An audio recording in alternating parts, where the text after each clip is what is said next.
Hey guys, this is a clip from our podcast, Color Me Bloody. You can find us on iTunes at Color Me Bloody MMA Podcast. Check us out on Facebook, facebook.com/Color Me Bloody. You can also get in contact with us via email, colormebloodymma@gmail.com. All right, thanks guys. We're a weekly podcast. Check us out.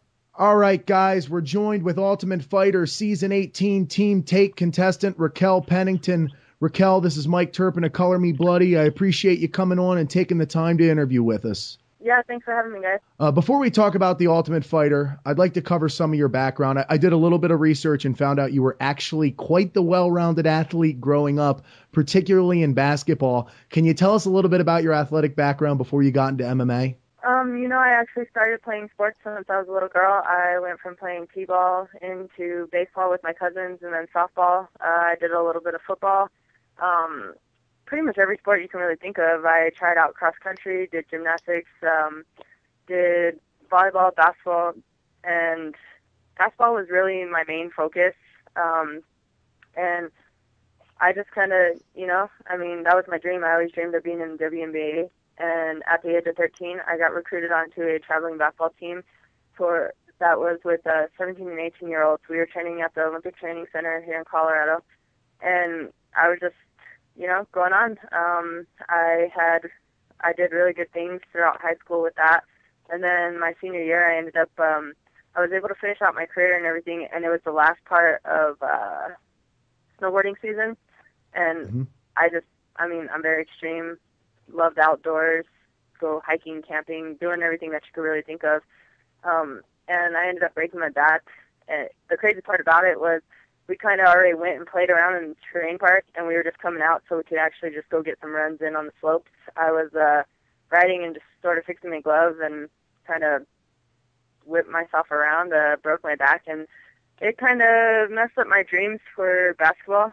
Growing up, I kind of always had the dream of wanting to do boxing. My best friend's dad, who's actually my boxing coach, his sons are professional boxers, and I just always grew up with it. I grew up with nothing but guy cousins, and I kind of told my parents, hey, I want to do this, and they were like, you must be crazy. Like, you're way too pretty and your teeth are too nice. I thought it was ridiculous. So, like I said, I just kind of continued with basketball, and then when that happened with my snowboarding accident, I ended up taking an academic scholarship to UCCS, which is a university here in Colorado Springs, and then, it just became, I guess my studies became my focus. I was going through rehab and stuff, kind of building back up my back and getting my body back to where it used to be. And I was doing some co-ed softball tournaments in the summer, playing on the co-ed team, very competitive, a women's competitive team. And then I was actually playing basketball for UCCS for a little bit to kind of just do that. And then I came across MMA, and it started out more as a little bit of a joke. And just kind of to tease my mom since she wouldn't let me do boxing. For Christ's sake, you got people kicking each other in the head, elbowing, just all this ridiculous stuff, right? Yeah. And that's how I really got into that. I went into the first practice, and I think she thought it would just be something good for me to get going. Started doing it, and I fell in love with it. Wow. When you broke your back, did you think you'd ever play sports at a high level again in any way? I'm a very determined person, very ambitious and goal-oriented, and, most people might see it as a tragedy that happened. For me, it was just kind of something that I seen as a challenge. I was very stubborn with my back injury, actually. So to answer the question, yeah, I seen myself doing something different because I was determined to make it happen. Throughout my back injury, my bedroom was in the basement at my mom's house, and they made me sleep upstairs because obviously I couldn't go down the stairs and stuff. And one day, my Nana, who's my grandma, was watching me, and she went into the restroom and everything, and I was like, you know what? Like, I am going down the stairs. I don't care what anybody says. So I grabbed my crutches, have my back brace on, and I'm trying to go. And what do you know? I go tumbling down the stairs and mess up my back a little bit more. Just stubborn things. But, I was just determined to make myself heal and get going again and get past what kind of seemed like a tragedy. And it wasn't going to hold me down. And so no martial arts training up until you were about, 19 or so? Yeah, exactly. Yeah, and what are you're 25 now? Uh-huh. Okay, so yeah, I mean that's crazy. I mean, you must be a fast learner with all that. I mean, I guess having an athletic background helps. And you had a great amateur career. Were you 7-1? Yeah. Okay, and then your first fight was actually against Randy Couture's ex-wife, Kim Couture. That's a big opportunity fighting with someone with that name. What was your attitude like coming into your first pro fight? Were you a little nervous considering who you were up against, or were you hungry to go out there and prove yourself? I mean, the sport of MMA is very competitive, and of course it's my job and my career and something that I care about deeply. But I still try to find the fun in everything. Yeah. So going into any fight, I mean, I have the nerves and everything, and I'm just like, what am I doing? That's the question I always ask myself every time a fight comes up. I'm like, why do I do this to myself? Because it's so stressful.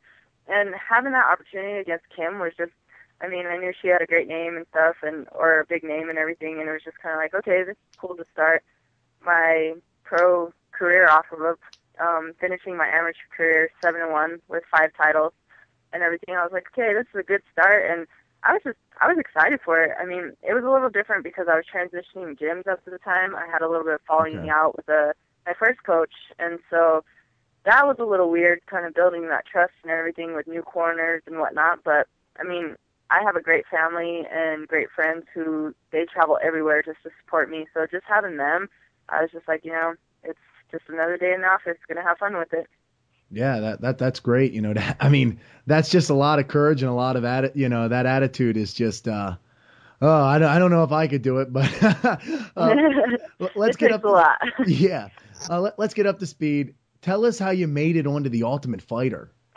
Let's see. I ended up fighting. I had a contract with Invicta Fighting Championships, which is the all-professional women's promotion, and then it was just I was kind of relaxing because, I mean, when I started my pro career, I fought 6 fights in a 9-month period.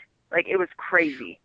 And so I was just like, it's break time. I need to relax. And I just went into training just kind of letting my body recover and just actually enjoying, like, why I was doing it, not feeling like I'm having so much pressure going on again.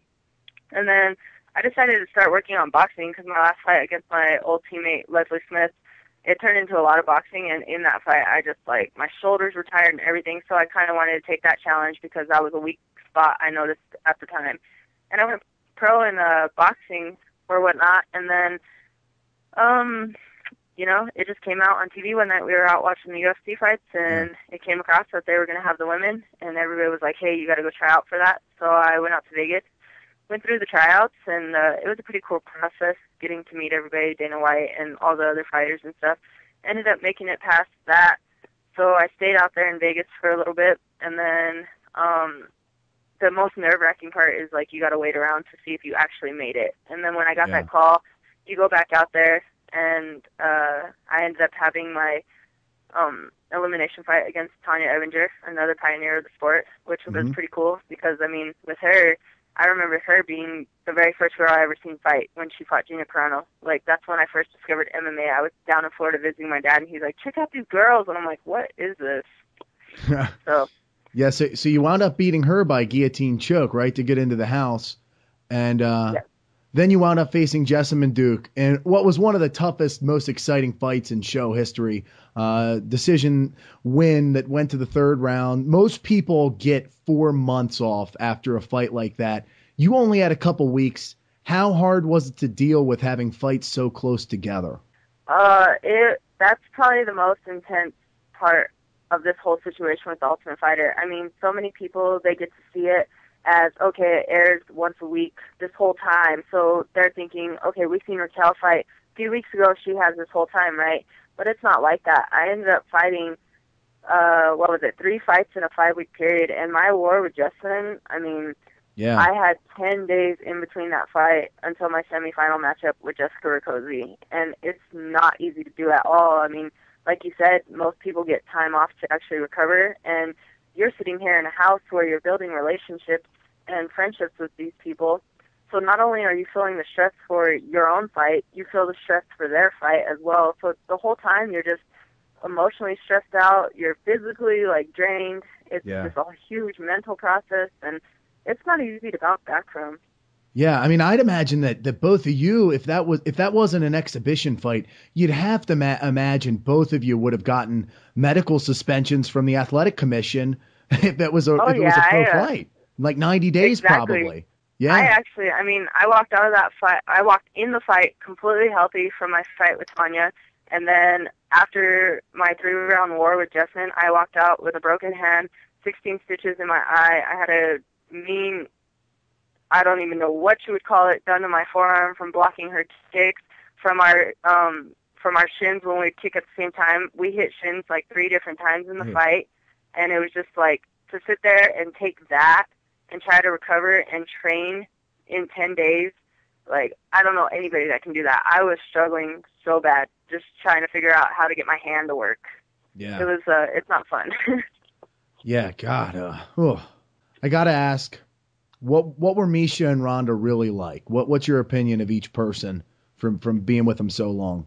I think they're both very cool people. I mean, they're great athletes and whatnot.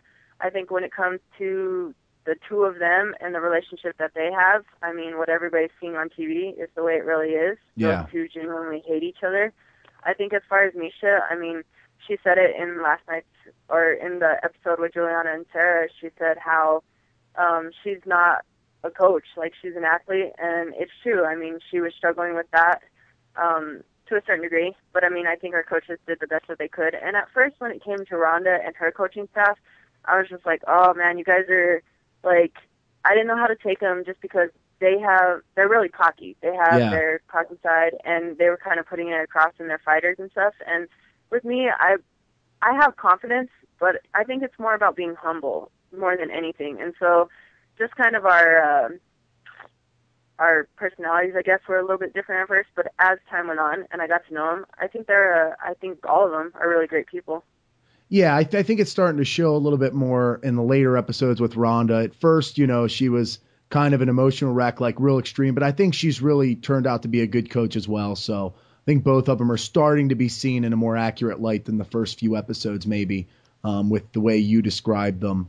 The last episode, do you think, now again, this goes with her not being a coach, and she summed it up. Maybe it's exactly how she summed it up. But do you think that Misha really was kind of playing favorites with Juliana and Chris? To a certain degree, yes, I totally agree with it. And I kind of brought it to the coaches. Well, I did bring it to the coaches' attention because, I mean, being the athlete and the fighter and everything, and you got to sit here, and Sarah just got done going into a fight with Peggy and didn't really have that opportunity to get her fame and glory because right after her fight, we went into the semifinal picks.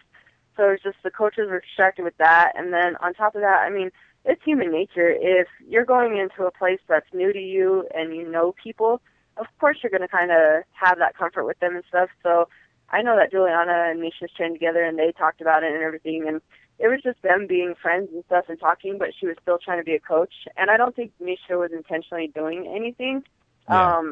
But I think as it came down to it, like Sarah was just starting to feel really neglected. And, I mean, for the most part, that's what we're here for, I mean, they have to be our coaches, and we got to be that athlete, and it should be fair to everybody. And I think everybody should have a clear mentality. So that's kind of why I just brought it up to them, to just make it fair for everybody. Yeah, that definitely makes sense. You and Roxanne have been both of our favorites on the show. We cover the show every week in the podcast, and we've been pulling for both of you since the beginning. Is she as kind-spirited as she is on the show? I mean, she seems like the sweetest person ever. Roxanne's a very sweet person.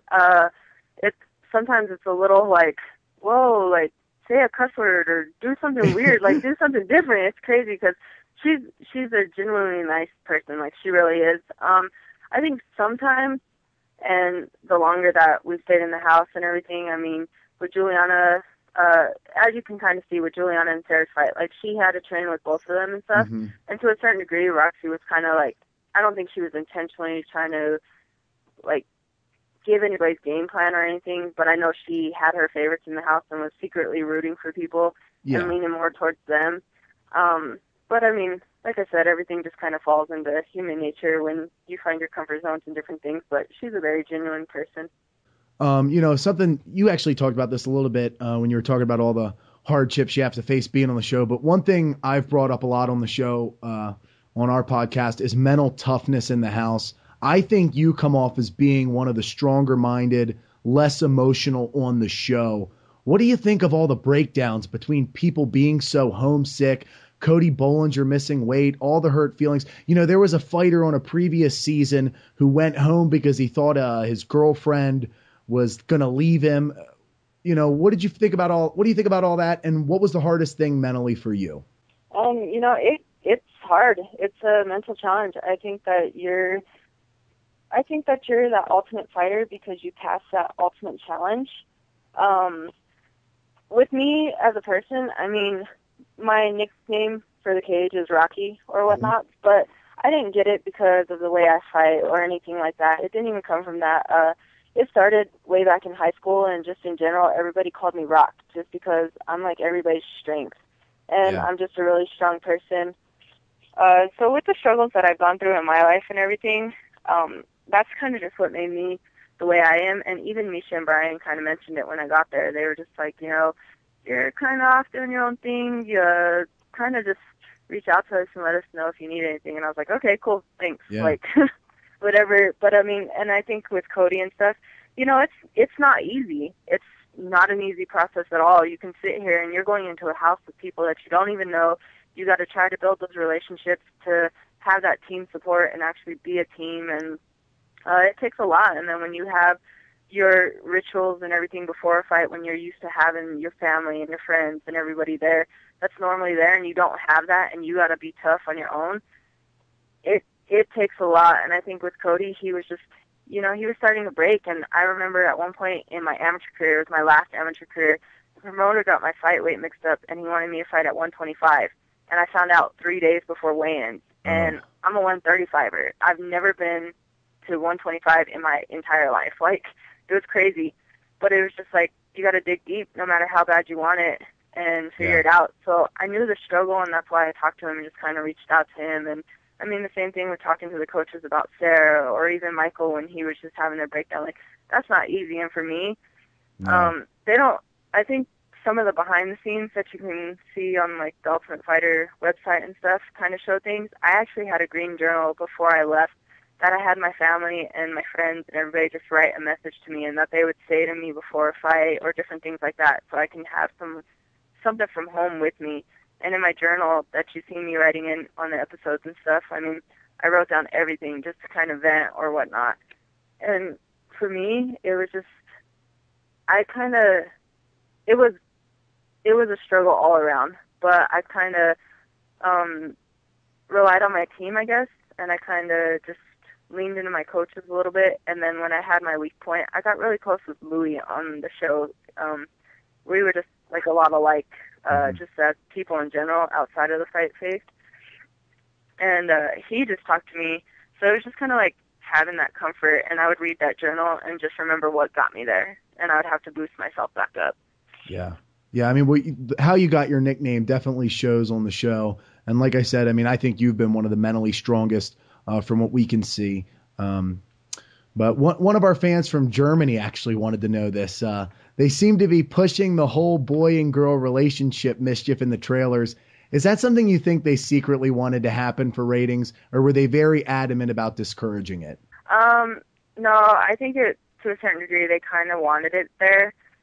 Just to see, I mean, it was the first season that you have the girls and the guys, and I know at one point in time Dana was like, I will never do a co-ed season again, like, this is just crazy.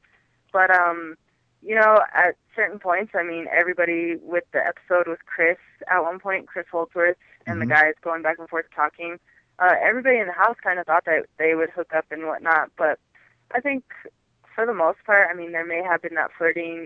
You're locked up with people forever, so It's just like there might be that flirting or whatever because you're missing that affection. I know we had plenty nights in the house where all of us would just randomly like dogpile on each other just to have like some random affection, or it was so stupid, or like just put our arms around each other and be like, don't make this weird, but just give me your affection.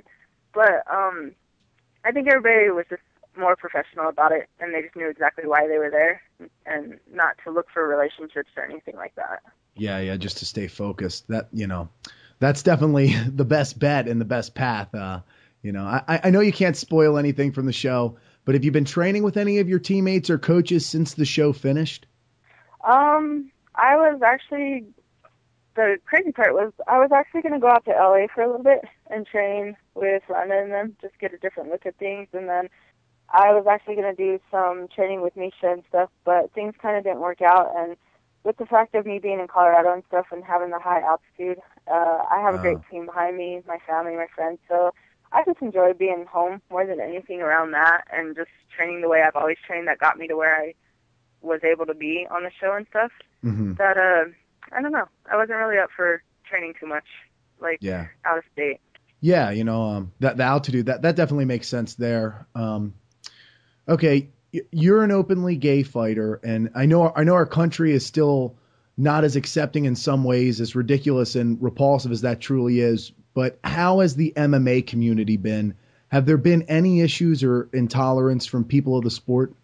I think everybody would be pretty shocked, but I mean, if you look at most of your female fighters or whatnot, a lot of them are gay athletes and stuff, and they have no shame about it. There's those ones that they're gay and they're not completely comfortable to just put it all over TV or do whatever. But I mean, they're comfortable in their own skin. And then you have the other ones. As far as me, I've always just kind of been the quieter type. I mean, if you ask me about my preference in life, then there's no shame in it. On the show, it was just kind of more of an opportunity for me, I guess, to just kind of share my story with everybody, because I know the people I've been involved with around here my whole life and stuff, and seeing the struggles that they go through, and just how it really puts an impact on them. I just felt like this was more of my opportunity to kind of share my story and inspire people and show people that they can stand up to those people who are around them when I can turn around and stand up to all the people on national TV. There's no shame in who you are. Yeah, that's a really strong message. Yeah. Yeah, so that was more of my reason of doing that. Yeah, so I'm guessing, I imagine there's probably more homophobia than in gay males when it comes to athletes and sports than with the women. You've never had an issue with training partners or anything like that. Yeah, no, nothing at all. I mean, that's I've great. gotten along with all my training partners, and they totally have fun with me, and they're like, "You're the coolest chick ever." It's great. Yeah, that's great to hear. One of our fans wanted to know how many tattoos you have and which one hurt the most. Yeah. I actually have 30 tattoos, and they're not random tattoos, though. I do have one random tattoo. It's a little penguin behind my ear with a mohawk. Don't ask me why. I just wanted it. But other than that, I have all my tattoos. The most painful one would probably be my tribal, because most people would go through and do sessions, so they would go and get the outline and then go back and do half the shading and then the other half or whatnot. I sat there for 10.5 hours and did my whole entire tribal in one night, and by the time I got done, it just looked 3D, and it was insane. Well, I guess if you're an MMA fighter, you might be able to handle it. This kind of leads into my next question a little bit, and then I'm going to turn it over to my co-host for some questions. But I actually read on your bio that, and you talked about it earlier at the top, that you're a fan of snowmobiling, rock climbing, and cliff jumping. I guess that goes hand in hand with being a mixed martial artist. Have you always been a thrill seeker with no fear? I have. Like I said, I mean, I grew up being the biggest tomboy. I would go out into the cul-de-sac and play tackle football with all the guys in the neighborhood, with all my cousins.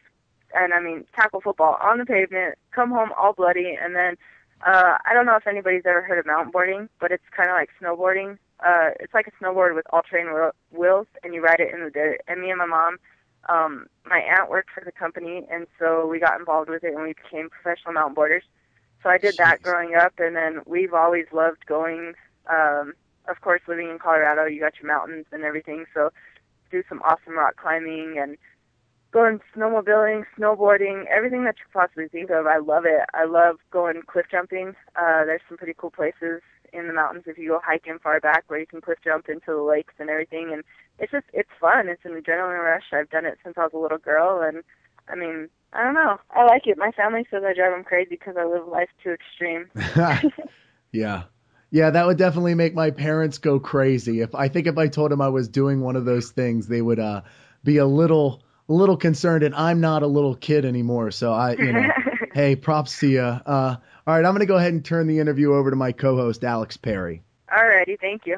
Hi, Raquel. Alex here. Thanks again for joining us. Yeah, thanks for having me. No problem. So, Raquel, first of all, it always made sense to me for a female fighter to train frequently with men, so they might have an advantage going into a fight, so to speak. Perhaps they wouldn't be as shocked when they got tied up with or got hit by a strong woman.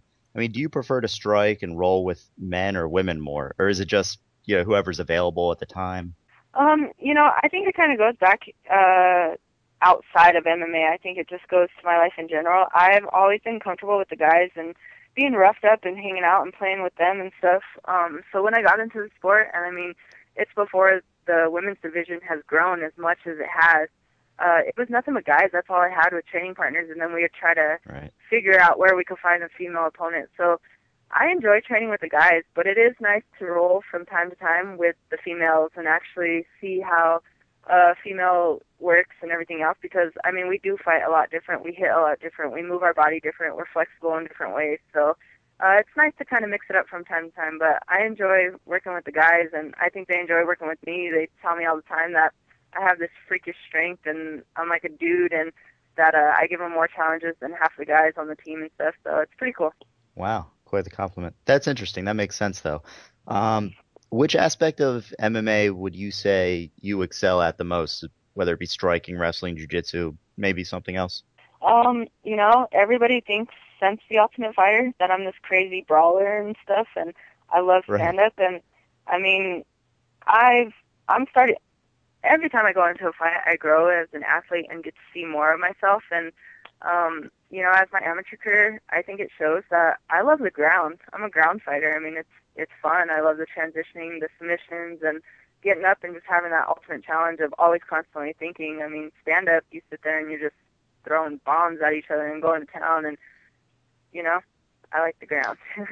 Yeah, and that's exactly what I was thinking when I was going over your record, especially your amateur one. I see all these submissions, various submissions. And, anyone in their right mind knows you're well-rounded. And I see you, the profile picture on your Facebook fan page, you're hitting this slick Kimura. And, I could see you were a submission fighter, but you get in all these Yes. crazy wars and whatnot. And the fight with Jessamine, people think you're like a sprawling brawler, but I I figured know, you were they're like, well-rounded. she's one-dimensional, she's like a crazy brawler, and I'm like, huh, that's kind of a cool name to have, because I wasn't that before. Exactly.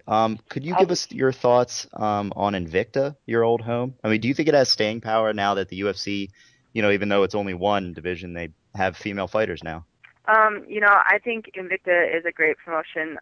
They have the best of intentions for all female fighters. That's all they really want to do. And when it came to the Ultimate Fighter, I had a contract with Invicta, and I talked to the promoters and stuff, and they were just like, you know what, like, we're here to help women, like, really kick off, and for them to be able to have the opportunity that the men do. So if UFC comes in, which is obviously higher than us, you're more than welcome to have that opportunity, but you still have a home here. Um, I think that it should be one division or one promotion that does stay, just given the fact that the women's division is not only 135 pounds. So I think Right. every woman deserves their opportunity, and Invicta's given the girls that chance. I agree with you. I think it's great. I love those cards. They're always super exciting. Exactly. They have awesome fights, and I mean, Yeah. if you're like anybody else, not just because I'm a female fighter, but I think that females in general, they really bring it. I mean, they're hungry for it and they have a lot to prove, so they go out there and they put on good fights, and having a whole night's worth of female fights is just fun. Agreed. Agreed. Who would you say you looked up to the most when you were really getting serious about MMA, and could you tell us why? Um, I don't know.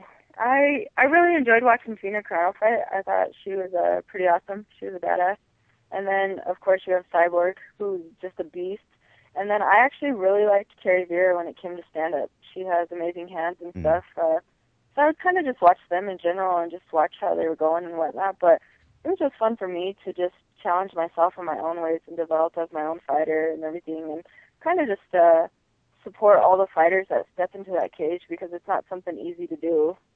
No, So I don't know. definitely not. I just I don't I don't think I really looked up to anybody in general. I kind of admired everybody for what they do. I hear you. That's respectable. Now, Raquel, getting into the UFC would obviously be a huge opportunity for you. I'm sure you would prefer the fastest track to the belt once you got there, whether Ronda had it or not.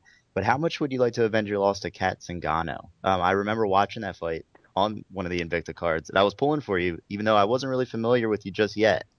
I would actually love to avenge it. Me and Dana were talking at one point in time, and I told him, even at the trials, I was like, I was the last girl who fought your girl, Kat Zingano, before, like, she came to UFC and stuff, and he's like, really? And then we just got to talking, and they kind of asked that question, like, okay, if you have the chance to be in UFC, would you want Ronda, Misha, this, that, or another? And I was like, I would want to fight Kat again, just given the fact that, on Invicta, we had the opportunity, and the crazy part is I took the fight on a short notice. I've always taken fights, like, I don't care who the opponent is. I believe that we all train to do the same thing, and at the end of the night, like, there's going to be that fighter that has the win. It's a 50-50 chance, but it's a fun challenge. And when it came to my fight with Kat, like I said, I took it on a week's notice. I was supposed to fight Kim Connor-Hamby or something, so I was over here training for a boxer, and then she's a wrestler, and that's when I decided, okay, I don't need to go into a fight with any preference because obviously I'm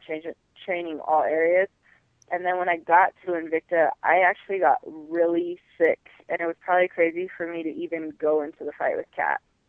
I had a doctor in the room. I went into the fight looking like I was doing all kinds of crazy drugs because my arms were bruised from having IVs and stuff, and it was just it was not a good process for me to even go into that fight. So I really wasn't myself. So it would be fun to actually go in there and see how the fight went with me and Kat, with me being more of 100% than being so sick.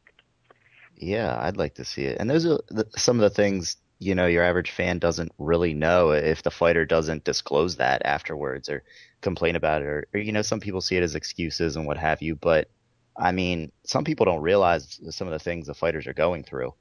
Yeah, exactly. I was actually just talking about that, how fun, like, it's kind of fun to watch everybody's reactions after episodes and different things like that, because, they, like, a minute ago when I was talking, how they were saying, like, people think that the show's going on for so long, and it's just like, we were doing this stuff in a 5-week period. That's not easy to do. And so many people can, like, criticize on it or judge it and everything, and it's just like, hey, man, like, I would like to see you probably go through one of the practices that we put ourselves through probably 3 times a day. No, you guys are all tough as hell. I can't believe, anyone could do that. But I'd definitely like to see that rematch. I think now with the way you progress, that would be an absolute war. Me too. Could you tell me how the training was different at the Ultimate Fighter facility with Team Tate compared to what you were used to back home? At first it was a little frustrating, just given the fact that Misha wanted, like, the girls to train together and then the guys to train together, and I was so used to training with the guys, and for some reason the girls seemed to be going a lot lighter at the Ultimate Fighter. And then on top of that, I'm used to being back home where after I get done with one training session, I go do strength and conditioning, have time to recover, and then I go back and do another intense training session. And I just felt like it was just like focusing on certain things here and there and never getting strength and conditioning, and it was different for me. So at one point in one of the episodes, I did speak up and say that I wanted to train with the guys too, because at certain points I'd hit some of the girls and they'd be like, can you not hit me that hard, or can you not kick that hard, or do this or do that? And Misha at one point was just like, you're not flowing, you got to do this, you got to do that. And I was like, Misha, I'm flowing, but the girls were just getting frustrated with my strength. So at one point Misha was like, no, you need to do it like this, and try to flow with me. And when we were flowing, she was like, holy crap, like, you're just a little ball of muscle, you are so strong. And she was like, okay, I get it. So it was a little different, but when you're bringing people together and you got to adapt and whatnot and adjust to each other to try to build that team in such a short period of time, it's going to take a second. Sure. That had to give you some confidence here and stuff like that. Like, I'm just going to blow right through these chicks. Yeah, right? So lastly, would you like to see more women train, not just for the prospect of competing and whatnot, but maybe for self-confidence and self-defense? Yeah, most definitely. I think that, with me, and probably not with only me, I think even at one point me and Jessica were talking about it, and I've seen it on one of her interviews, like, women go through so many different things, and they just sometimes can't feel like they can be themselves. And in MMA, it just seems like it pushes you to be yourself. Like, you can totally be yourself, and you're accepted, and you can have fun, and it's just totally different. And then when you're sitting there training and you're learning technique to defend yourself or be able to protect yourself and stuff, that alone gives you confidence. So I think it would be great for women in general just to get in there. And not only on top of that, it's such intense workouts that, I mean, you're going to sit there and you're going to have a nice body and everything that you can want to fulfill every girl's dream, you know what I mean? Absolutely. Well, Raquel, that's all I got for you. You're awesome. Great answers. Best of luck with your career. We'll be tuning in. Thank you very much. No problem. I'm going to throw it back to Mike. Alrighty. Hey, Raquel, your semifinal fight with striker Jessica Rakoczy is going to be airing soon. You both said you were looking to stand and bang. I know you can't give anything away, but is there something you can tell us about the upcoming fight? With my fight with Jessica, I think it's going to be, I think everybody will enjoy it. Like I said, leading up into it, of course, we're going in there. Jessica has her messed up shoulder. I have my hand and stuff. And throughout it, I mean, even throughout my whole fight career and stuff, I'm not just a crazy person to just completely jump into the cage with somebody that I know has crazy boxing and stuff. So, and of course, if you look at my amateur career and whatnot and a little bit more well-rounded, I think there's different things to look forward to. Yeah, awesome. Okay, I have one last question before we wrap this up. Oh, man, this is what happens when you open up the questions to Twitter.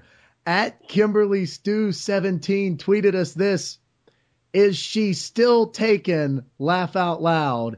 And why is she so sexy? And it's a winking smiley face, but it's not a winking smiley face. It's with an S. I don't know what that means, but I imagine it's romantic. And then there's an X, which I'm assuming means kisses. Would you like to clear the air? Inquiring minds want to know, are you still taken? That I am. I'm actually engaged to be married in March to my high school sweetheart, who I have been with for the last 7 years. Wow, congratulations. That's awesome. Thank you. Sorry, ladies, she's taken. You guys can find Raquel on Twitter. Her handle is @RockyPMMA, and you can catch her on the final episodes of The Ultimate Fighter, Team Rousey versus Team Tate on Fox Sports 1, Wednesday nights at 10 p.m. Eastern Time. Is there anything else you'd like to plug? That's pretty much it. I just want to send a quick shout out to, my team that stands behind me, the great family I have, all my friends, and all the fans. I mean, I couldn't do it without all of them. It's not just me in there doing the work. I mean, I'm here for you guys too. Yeah, you've been really great just communicating with you, and obviously on the show. I can't imagine how anyone wouldn't be a fan of yours or be rooting for you after hearing this interview. I see you're interactive with everybody who tweets at you. So, tweet at her, let you know that you listen, that you're supporting her. Thank you for being on the show. And even though the fight has already happened, I feel like I want to wish you best of luck against Jessica. But I guess, I guess I should just say, I'm sure you'll be fighting soon, hopefully under the UFC banner. And when you do, go kick some ass. Hey, thanks, Raquel. Thanks a lot. Sounds good. Thank you. And thanks for having me. Oh, definitely. Good luck. And we'll see you soon. Hopefully talk to you again soon too.